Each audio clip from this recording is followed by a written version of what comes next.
नमस्कार दोस्तों, वाइब्रेंट के ई लर्निंग प्लेटफॉर्म पर आप सभी का स्वागत है। और अभी आप लोग जो एसएससी जीडी की जो टेस्ट सीरीज है, डीटीएस है 2025 है, वो आप रेगुलर दे रहे हैं। तो आज हम जो बात करने वाले हैं उसके जो पेपर आईडी 253 है, उसके रीजनिंग के सॉल्यूशन की आज हम चर्चा करने वाले हैं। ओके, तो एक तो आप लोग टेस्ट सीरीज है उसको रेगुलर करें, और रेगुलर करेंगे तो डेफिनेटली आपको फ़ायदा मिलेगा। और आज की जो पेपर आईडी 253 है उसके हम लोग जो सॉल्यूशन है रीजनिंग का, उसकी बात करने वाले हैं। तो काफ़ी सिंपल क्वेश्चन थे। देखिए, पहला क्वेश्चन जो आपका है वो है एनालॉगी टॉपिक से है। इसमें आपका है कि देखिए 16 का जो रिलेशनशिप, आप यहाँ पर देखिए जो आपका नंबर 16 है, उस 16 का जो रिलेशनशिप है वो 106 से है। वही सेम रिलेशन 10 का 22 से होना चाहिए। और इसी रिलेशन को फॉलो करते हुए आप यहाँ पर कहने वाले हैं कि 11 का रिलेशन है वो किससे आएगा। तो देखिए 16 का जो रिलेशन है वो 106 से हम लोग कैसे ले सकते हैं। वो हम कह सकते हैं कि देखिए 16 है, उस 16 में से -6 कर दें तो ये 10 हो जाएगा। और 10 का जो स्क्वायर है ये 100 हो जाएगा। और उस 100 में अगर हम +6 कर देते हैं तो ये क्या हो जाएगा, 106 हो जाएगा। इसी पैटर्न को अगर फॉलो करते हुए हम लोग आगे वाला जो रिलेशन है, जो रिलेशन 10 और 22 के बीच में है, वो भी सेम पैटर्न को फॉलो करते हुए लिखना है। तो 10 -6 कर दें तो ये 4 है, और 4 का स्क्वायर आपके पास क्या आ गया, 16। और 16 + 6 आपके पास क्या हो जाएगा, 22 हो जाएगा।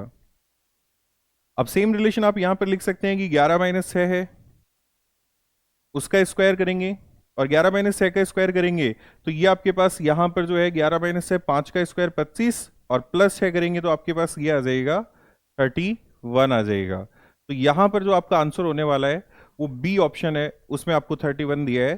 तो जो आपका फर्स्ट क्वेश्चन है उसका आंसर आपका क्या होने वाला है, 31 होने वाला है। ऐसे देखिए हम बात करते हैं अगले क्वेश्चन की। तो देखिए अगले क्वेश्चन में लिखा है, जो कोडिंग डिकोडिंग से है, आपको बोला है कि ग्रैब वर्ड दिया हुआ है। और देखिए इस वर्ड का जो कोड है वो आपको दिया है 5401 दिया है। और दूसरा जो वर्ड दिया है ये आपका बैंग वर्ड है, इसका जो कोड है वो 9105 है। और आपसे जो पूछा है वो एन पूछा है, एन को कैसे लिखेंगे, इसका मतलब एन का कोड बताना है। तो ये कंपैरिजन वाले जो कोडिंग डिकोडिंग में क्वेश्चन होते हैं उनसे लिया गया है। और देखिए यहां पर आपको कंपेयर करना था। अगर आप इन दोनों वर्ड को कंपेयर करते हैं तो इनमें कितने अल्फाबेट लेटर कॉमन है, आप देख सकते हैं ए बी और जी। तो यहां पर ए बी जी दोनों वर्ड्स में अल्फाबेट लेटर तीनों कॉमन है। और 3 अल्फाबेट लेटर कॉमन है, तो आप देख सकते हैं यहां पर आपके पास जो 3 कोड भी कॉमन है। और वो कोड क्या है, आप देख सकते हैं 50 और 1 है। ये 50 और 1, इसका मतलब हम ये कहेंगे कि ए बी और जी जो 3 अल्फाबेट लेटर हैं वो कॉमन है। तो इन तीनों के कोड हैं वो क्या है, 105 है। इसका मतलब यहां पर बचा हुआ अल्फाबेट लेटर आर है, और यहां पर आर बचा हुआ है। तो आर का कोड है वो क्या होने वाला है, 4 होने वाला है। ऐसे देखिए आप यहां से एन है, उस एन का कोड है वो बचा हुआ जो कोड है वो 9 है, इसलिए एन का जो कोड है वो क्या होने वाला है, 9 होने वाला है। इसलिए आप कहेंगे कि डी ऑप्शन है वो आपका आंसर होने वाला है। ओके, तो काफी सिंपल क्वेश्चन था। ये कंपैरिजन के क्वेश्चन होते हैं कोडिंग डिकोडिंग में। अगर इनमें जितने अल्फाबेट लेटर कॉमन होते हैं उतने ही कोड कॉमन होते हैं, और कंपेयर करके इस क्वेश्चन को आप आराम से कर सकते थे। देखिए अगले क्वेश्चन की बात करते हैं। उसमें बोला है कि इनमें डिक्शनरी के अकॉर्डिंग आपको अरेंज करना है। तो देखिए डिक्शनरी के अकॉर्डिंग अगर अरेंज करते हैं तो ये सभी जो वर्ड हैं वो एन से स्टार्ट हो रहे हैं। फर्स्ट लेटर सभी का क्या है, सेम है। आप देख सकते हैं सेकंड लेटर है वो भी ई है, वो सभी का क्या है, सेम है। और देखिए थर्ड लेटर है वो जी है। तो आप यहां पर देखिए इन 3 में आपका जी है, इन तीनों में तो क्या है, जी है। और यहां पर टी ओ डब्ल्यू है, इसका मतलब टी ओ डब्ल्यू बाद में आते हैं। टी का नंबर 20 होता है और डब्ल्यू का 23 है। इसका मतलब टी है वो बाद में आएगा, और डब्ल्यू भी बाद में आएगा। इसका मतलब 3 और 5 है वो बाद में आएंगे, और इनकी सीक्वेंस भी यही होगी। लेकिन उससे पहले जी वाले ये तीनों हैं। इसमें देखिए जी के बाद ओ आ रहा है, तो ओ का जो नंबर है वो आपका 15 होता है। और देखिए जी के बाद में ए आ रहा है, ये 1 है। और जी के बाद में एल आ रहा है 12। तो इनमें पहले 1 आएगा, देन 12, और फिर 15। तो आप ये कहेंगे पहले तो आएगा 2 नंबर वर्ड, उसके बाद 4 नंबर आएगा, फिर आपका 1 आएगा। तो 2 4 1, आप देख सकते हैं 2 4 1 ये है। और उसके बाद आपको बताया था, देखिए जी के बाद अगला अल्फाबेट लेटर टी आ जाएगा, फिर डब्ल्यू आ जाएगा। इसका मतलब 3 और 5। तो यहां पर आपका सी ऑप्शन है, ये आपका आंसर होगा। ओके, काफी सिंपल क्वेश्चन है, डिक्शनरी के अकॉर्डिंग अरेंज करना है। तो ये काफी सिंपल क्वेश्चन होते हैं।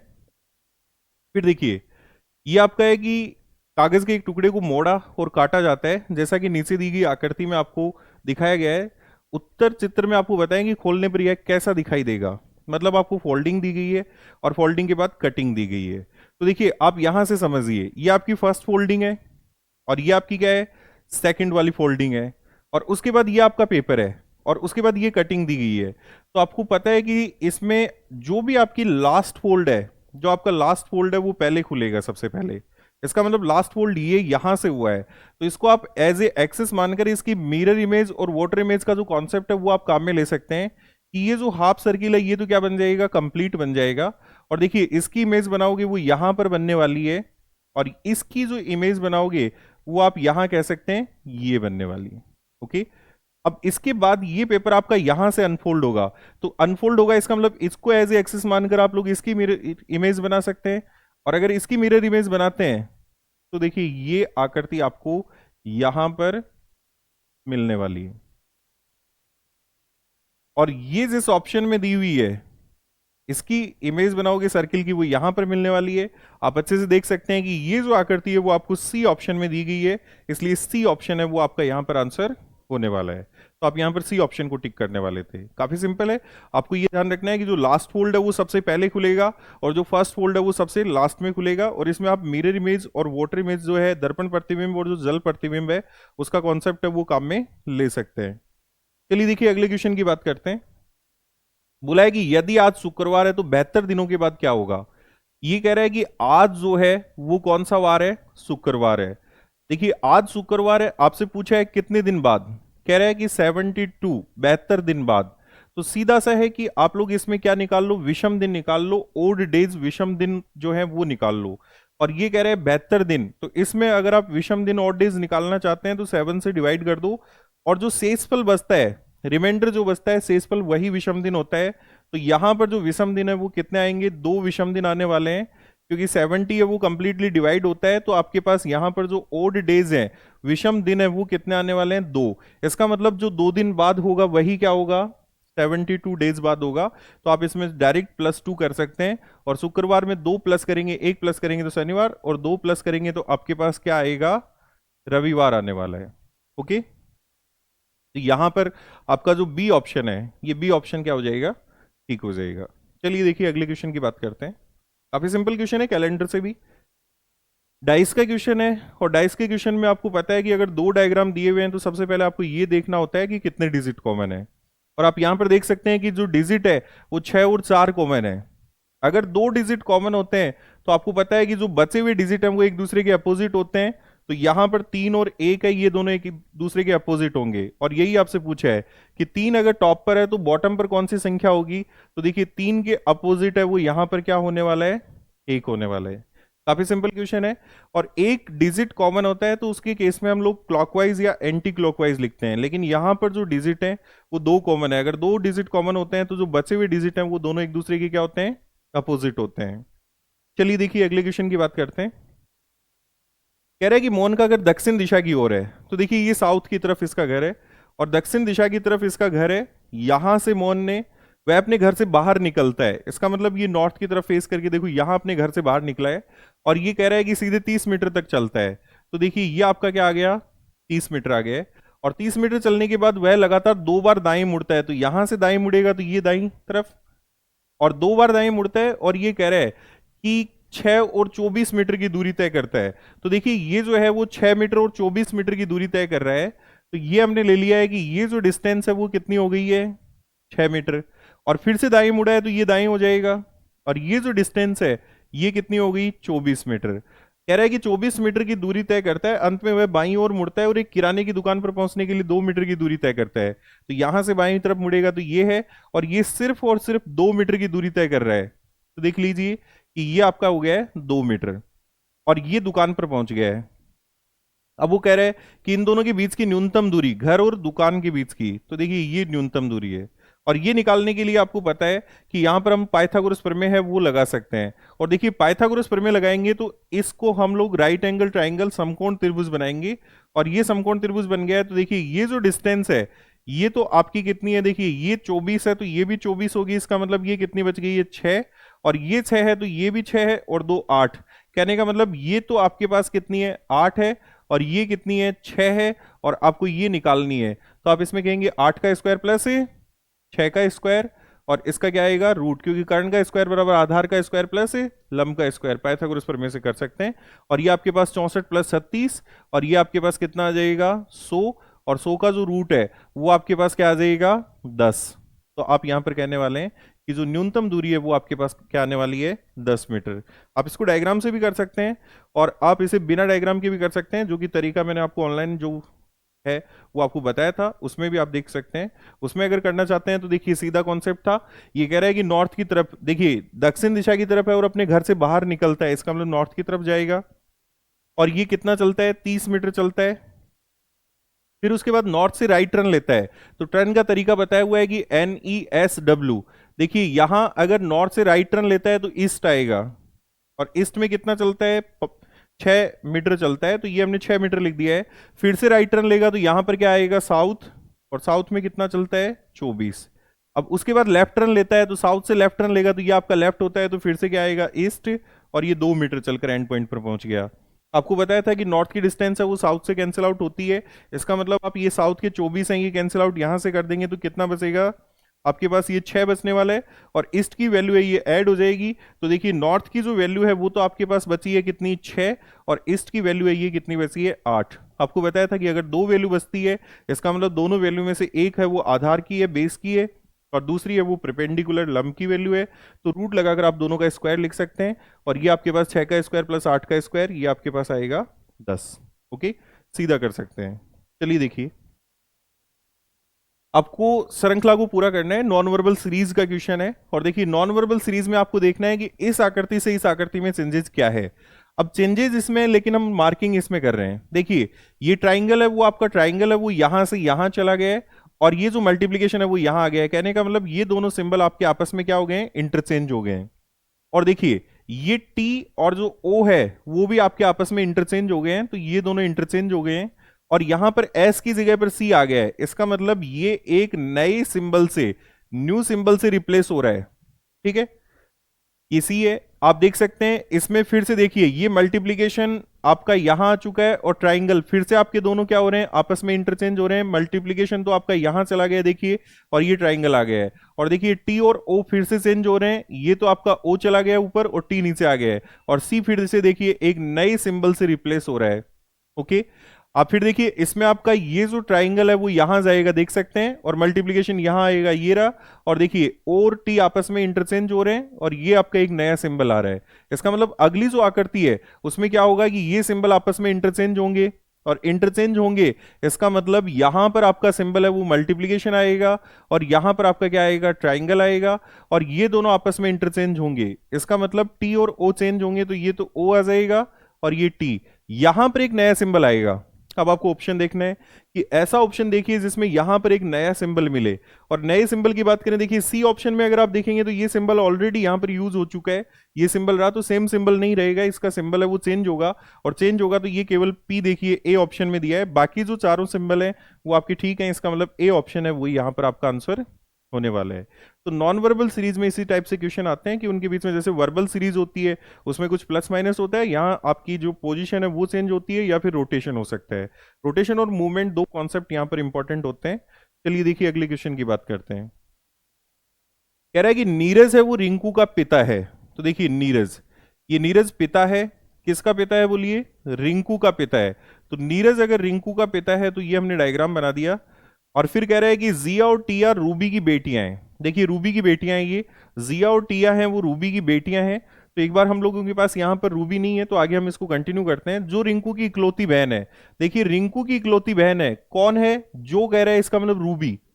रूबी रिंकू की इकलौती बहन है, तो इस रिंकू की इकलौती बहन है वो कौन है बोलिए, रूबी। तो ये रूबी है वो इकलौती बहन है। ठीक है, ये बोला है कि ये क्या है, इकलौती बहन है।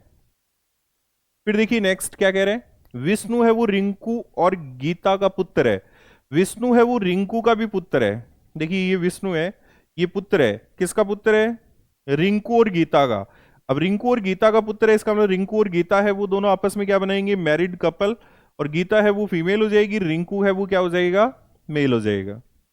अब देखिए ये कह रहा था कि जिया और टिया हैं वो रूबी की बेटियां हैं, तो रूबी की बेटियां हैं कौन है, जिया और, आप यहां पर बना सकते हैं कि जिया है और कौन है, टिया।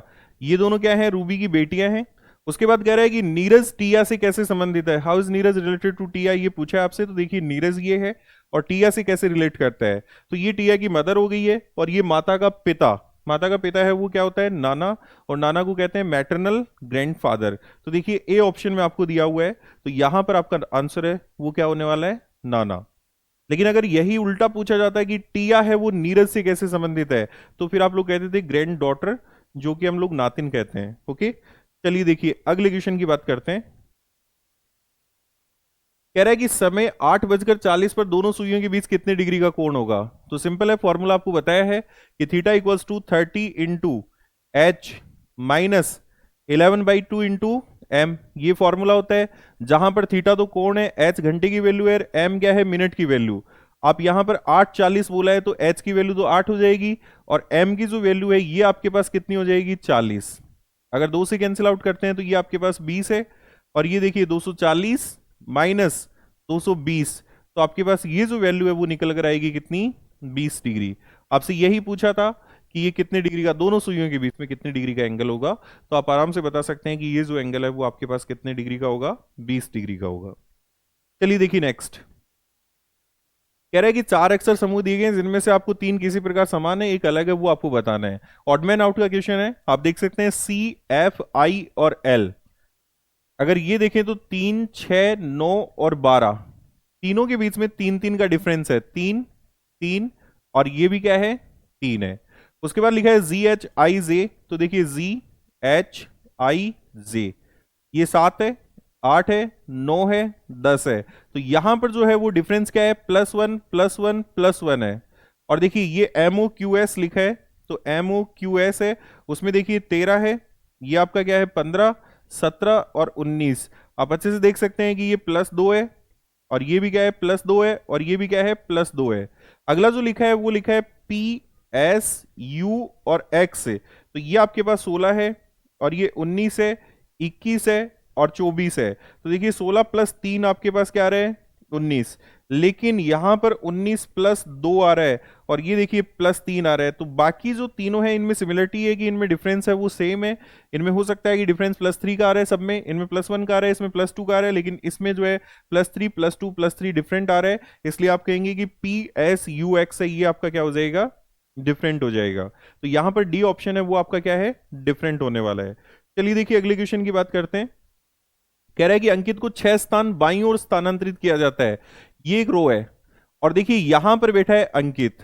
अगर इस अंकित को हम लोग यहां 6 स्थान यहां शिफ्ट करते हैं, अगर 6 स्थान यहां शिफ्ट करते हैं, तब कह रहे हैं कि अंकित अगर यहां पर आ जाता है, अंकित अगर चेंज होकर यहां आ जाता है, तो वह दाएं से 18वां हो जाता है। अगर यहां आता है तब उसका स्थान दाएं से क्या है, 18वां।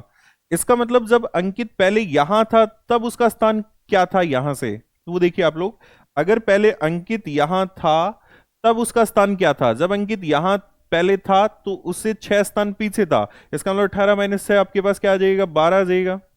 ठीक है, अब ये पूछा है कि स्थान बदलने से पहले अंकित का बाएं से स्थान क्या है, यदि टोटल 51 छात्र है, तो डायरेक्शन चेंज करने का सिंपल तरीका होता है कि जितने भी स्टूडेंट हैं उससे एक ज्यादा में से, अगर आप लेफ्ट से माइनस करेंगे तो राइट से आ जाएगा, बाएं से माइनस करेंगे तो दाएं से, दाएं से माइनस करेंगे तो बाएं से।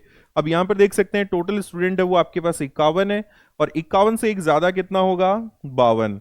और अगर इस 52 में से आप अगर यहां पर दाएं से स्थान राइट साइड से माइनस करेंगे, तो आपके पास बाएं से लेफ्ट साइड से जो है इसकी पोजीशन आ जाएगी।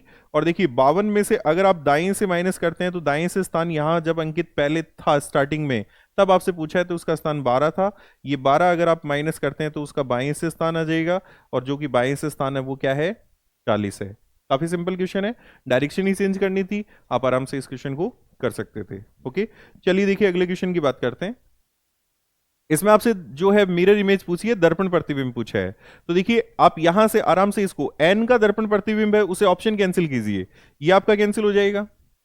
तो देखिए n का दर्पण प्रतिबिंब है वो तीनों में ठीक लिखा है। उसके बाद r का देखिए, तो r से ये कैंसिल, क्योंकि r का सेम है तो b भी कैंसिल। अब r का दोनों में ठीक दिया है। उसके बाद देखिए 5 का जो दर्पण प्रतिबिंब बनाओगे वो कुछ इस तरीके से बनेगा, इसका मतलब d ऑप्शन भी कैंसिल, तो ये c में दिया है। उसके बाद 3g और j इसमें दिए हैं, इसका मतलब c ऑप्शन है यहाँ पर आपका क्या हो जाएगा, ठीक होने वाला है। तो c ऑप्शन आपका यहाँ पर आंसर होगा, आप आराम से बता सकते हैं। चलिए देखिए आगे बढ़ते हैं। कह रहे कौन से दो सिंबल को आपस में चेंज किया जाए ताकि इक्वेशन है वो ठीक हो जाए। तो आप देखिए अगर आप यहां पर ये प्लस करते हैं प्लस, और अगर आप डिवीजन को चेंज करते हैं तो यहां पर अगर डिवीजन को चेंज प्लस को करते हैं तो ये 7/11 होगा, मतलब पॉइंटों में वैल्यू आएगी, जबकि 141, इसका मतलब ये ऑप्शन नहीं हो सकता। अगर डिवीजन और माइनस को चेंज करते हैं तो देखिए डिवीजन अगर यहां आता है तो 87 है वो 12 से डिवाइड नहीं हो रहा है, इसका मतलब ये भी ऑप्शन नहीं हो सकता।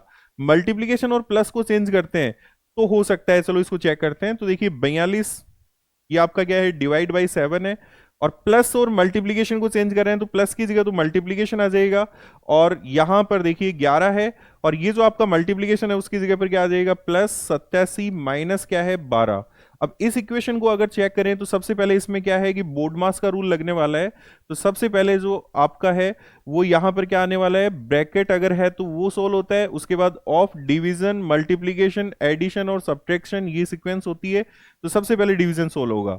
अब ये सॉल्व करेंगे तो ये आपके पास क्या आएगा, 6 आएगा, और 6 गुणा 11। अब उसके बाद ये सोल्व होगा क्योंकि मल्टीप्लीकेशन सोल्व होना है। तो मल्टीप्लीकेशन अगर सोल्व होगा तो ये आपके पास क्या आएगा, 66, और प्लस क्या है 87 माइनस 12।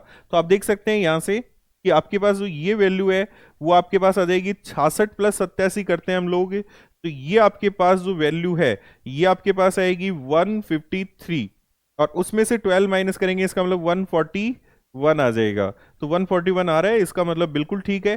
तो आपका यहाँ पर सी ऑप्शन है वो ठीक हो जाएगा। अगर मल्टीप्लीकेशन और प्लस के सिंबल को आपस में चेंज करते हैं तो ये इक्वेशन है वो बिल्कुल ठीक है, करेक्ट होने वाली है। चलिए देखिए आगे बढ़ते हैं। और कह रहा है कि अंग्रेजी वर्णमाला में एल और आर के ठीक बीच में कौन सा आएगा। तो इसका कुछ सिंपल कॉन्सेप्ट होता है कि एल और आर के ठीक बीच में बताना है। तो देखिए अगर कोई भी दो नंबर का एवरेज लिया जाता है तो वो उनके ठीक बीचों बीच का नंबर होता है, और यही कॉन्सेप्ट आप यहां पर काम में ले सकते हैं। जैसे देखिए एल का नंबर 12 है और आर का नंबर है वो 18 है, इन दोनों का एवरेज है वो बीचों बीच आएगा। तो हम लिख सकते हैं 12 + 18/2। और ये जो आपके पास है 30/2, और 30/2 का मतलब 15, और जो 15 पर आने वाला अल्फाबेट लेटर है वो आपका क्या होगा, ओ होगा, इसलिए ये बीचों बीच आएगा। तो सी ऑप्शन यहां पर आपका आंसर होगा, क्योंकि मैथ्स में आपने पढ़ा है कि दो नंबर का एवरेज है वो उनके बीचों बीच का नंबर होता है। सेम कॉन्सेप्ट आप यहां पर काम में ले सकते हैं। पूछा है कि कौन सी ये एनालॉगी है, नॉन वर्बल एनालॉगी है, जिसमें देखिए इसका रिलेशन इससे, तो आप देख सकते हैं यहां अंदर की तरफ जो आकृति है वो चेंज नहीं हुई है, लेकिन इसमें जो बाहर वाली आकृति थी वो तो अंदर चली गई है, और अंदर वाली आकृति है ये बाहर की तरफ आ गई है। तो अभी भी यही होगा, ट्राइंगल है वो अंदर होना चाहिए, और ये जो आपका हेक्सागोन है ये आपका अंदर चला जाएगा, और ये जो आकृति है बाहर की तरफ आ जाएगी। तो बी ऑप्शन में आप कह सकते हैं, क्योंकि बाकी ऑप्शन है उनमें देखिए आप ट्राइंगल तो अंदर होना चाहिए, तो ट्राइंगल आपके पास इसी ऑप्शन में है। और देखिए ये जो आकृति है वो अंदर चली जाएगी, ये बाहर आ जाएगी, तो बी ऑप्शन आपका आंसर हो जाएगा। ओके, चलिए देखिए जो ये सिंपल क्वेश्चन है काफी सिंपल, आप देख सकते हैं सीधा लिखा है कुछ पेंसिल है वो चित्र है। तो देखिए पेंसिल और चित्र आप देख सकते हैं इनसे बना हुआ है तीनों से, और तीनों से बना हुआ है तो इनमें आपको मैंने बताया था कि अगर कहीं भी पेड़ 6 के अलावा आ जाता है तो निष्कर्ष नहीं निकलेगा। आप ये देख सकते हैं इन दोनों में सभी कुछ का पेड़ बन रहा है जो कि निष्कर्ष नहीं निकलने देता है, इसका मतलब फर्स्ट गलत है। कुछ पेंट रंग है केवल और केवल इसी से बना हुआ है, देखिए इसी से बना हुआ है। अगर इस स्टेटमेंट की बात करें तो इससे दो कंक्लूजन निकलते हैं, एक तो निकलता है कुछ रंग पेंट है, कुछ पेंट रंग है, यही लिखा है, इसका मतलब सेकंड ठीक है। कुछ रंग पेंसिल आप देख सकते हैं इससे फर्स्ट वाले से, इससे दो कंक्लूजन निकलते हैं, कुछ पेंसिल रंग है, कुछ रंग पेंसिल है, इसका मतलब ये भी क्या है, ठीक है। इसका मतलब सेकंड और थर्ड सही है जबकि फर्स्ट गलत है। तो आपको डी ऑप्शन में दिया हुआ है कि सेकंड और थर्ड है वो फॉलो करते हैं। चलिए देखिए अगले क्वेश्चन की बात करते हैं हम लोग, और अगला क्वेश्चन क्या है वो देखते हैं। तो देखिए अगले में आपको बोला है कि इस श्रृंखला में जो संबंधित नहीं है, मतलब ऑड मैन आउट का आपको बताना है कि कौन सा डिफरेंट है। तो देखिए आकृति सब में सेम है, लेकिन ये जो सर्किल दिए हुए हैं वो दोनों अपोजिट साइड हैं। आप यहां भी देख सकते हैं अपोजिट साइड है, अपोजिट साइड है, लेकिन इसमें देखिए ये दोनों लगातार हैं, इनके बीच में गैप नहीं है, यहां भी लगातार है गैप नहीं है, यहां भी नहीं है, लेकिन यहां गैप है, इसका मतलब बी ऑप्शन है ये आपका क्या हो जाएगा, डिफरेंट हो जाएगा। चलिए देखिए आगे बढ़ते हैं। और पूछा है कि कौन सी आकृति नीचे दी गई आकृति को पूरा करेगी। अब इसको कंप्लीट करने के लिए देखो एक लाइन तो हमें ये चाहिए, इसको कंप्लीट करेंगे तो ये भी हमें चाहिए, और ये वाला जो पार्ट है वो आपका डार्क होना चाहिए। ठीक है, अब आप ऐसा कौन से ऑप्शन में दिया गया है वो आप देख सकते हैं, सिमिलरिटी के बेस पर इसको मैंने कंप्लीट किया है। आप लोग देखिए कि ऐसा कौन से ऑप्शन में दिया गया है, तो ऐसा आपके पास केवल और केवल डी ऑप्शन में दिया गया है। इसका मतलब डी ऑप्शन है वो यहां पर आपका आंसर होने वाला है। चलिए देखिए लास्ट क्वेश्चन। आपसे पूछा है कि इस आकृति में कितने त्रिभुज हैं। सिंपल बेसिक तरीके से आप लोग काउंट कर सकते हैं कि 1 2 3 4 और 5 नंबरिंग किया आपने।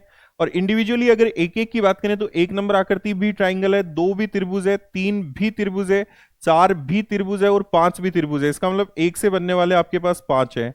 अब देखिए 2 के कॉम्बिनेशन से बनने वाले मैं यहां पर लिख रहा हूं, तो देखिए 1 नंबर है वो 3 के साथ, ये 1 और 3 इन दोनों से एक त्रिभुज बन रहा है, और 1 और 2 से भी एक त्रिभुज बन रहा है, तो ये 1 और 2 है। अब आप 2 के लिए देखेंगे तो देखिए 2 के साथ जो बन रहा है वो 5 नंबर बन रहा है, इसका मतलब 2 और 5 बन रहा है, तो ये 2 और 5 हो गया है। ठीक है, अब देखिए अगले की बात करें हम लोग यहां पर, तो ये 2 और 5 हो गया है, उसके बाद 2 के बाद हम 3 पर जाएंगे तो 3 और 4 से बन रहा है, तो देखिए ये आपका क्या हो गया है, 3 और 4 हो गया है।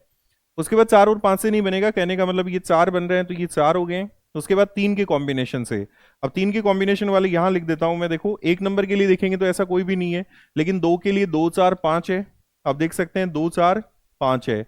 और 3 के लिए देखेंगे तो 3 4 5 है, ये 2 और बन रहे हैं, तो आपके ये 2 हो गए। उसके बाद 4 से नहीं बनेगा, 5 से ये जो बड़े वाला है ये और बनेगा एक, तो ये हो जाएगा, ये आप 5 8 9 2 11 और 1 12। तो इस आकृति में जो आपके पास ट्राइंगल है वो टोटल ट्राइंगल कितने हैं, 12 हैं। तो ये काफी सिंपल था, आप लोग आराम से कर सकते हैं, रेगुलर रहें टेस्ट सीरीज में और डेफिनेट आपको रिजल्ट मिलेंगे। तो अगली क्लास में हम लोग अगला जो पेपर है वो लेकर मिलेंगे। Okay, thank you.